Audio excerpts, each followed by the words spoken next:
మరి PCC president ఆయన ఒక అర్రలో కూర్చుంటే మంచిది. అంటే పిసిసి ప్రెసిడెంట్ చెప్తున్నాడు కృష్ణమోహన్ రెడ్డి మా పార్టీలో ఉన్నాడని, మరి ఈయన నేను కాదంటున్నాడు.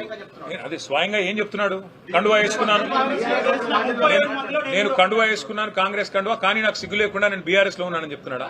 మరి బీఆర్ఎస్ లోనే ఉంటే బీఆర్ఎస్ పార్టీ ఆఫీస్కి ఎందుకు రావడం లేదు? బీఆర్ఎస్ లోనే ఉంటే బీఆర్ఎస్ శాసనసభా పక్షంతో ఎందుకు కూర్చోవడం లేదు? బీఆర్ఎస్ లోనే ఉంటే బీఆర్ఎస్ ప్రోగ్రాంలలో ఎందుకు పాల్గొనడం లేదు? అంటే ప్రజలను పిచ్చివాళ్ళు అనుకుని, ప్రజలను వెర్రివాళ్ళు అనుకుని, ఓటేసిన ప్రజల్ని వాళ్ళ విఘ్నతను అగౌరవపరచడం కాకపోతే ఇది ఏంటిది?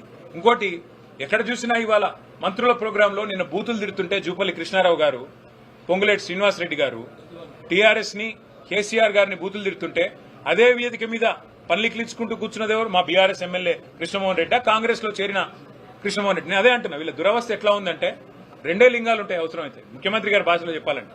ఒకటి పులింగం, ఇంకోటి స్త్రీలింగం. వీళ్ళు ఏ లింగమో చెప్పుకోలేని పరిస్థితులు ఉన్నారు ఇవాళ, కర్మ. కాబట్టి ఇట్లాంటి వాళ్ళని ఎన్నుకున్న ప్రజలు బాధపడే పరిస్థితి, ఇట్లాంటి వాళ్లకు ఓటేసి గెలిపించినందుకు కార్యకర్తలుగా మా కార్యకర్తలు బాధపడే పరిస్థితి.